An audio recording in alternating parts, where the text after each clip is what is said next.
Okay, hello everyone. Here I want to provide a tutorial on how to add map pen control in Airbnb application on an Android device. Well, adding map pen control allows you to navigate the map more easily by panning or scrolling in different directions. This feature enhances your experience by providing intuitive controls for exploring the map. So let's go to the tutorial. Okay, first thing first, open the Airbnb application. Okay, so now I will show you the map view on this app.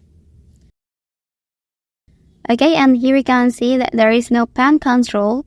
So to show it, return to the previous page and click your profile icon here. Okay, after that, select accessibility option here. And then now you can activate this option.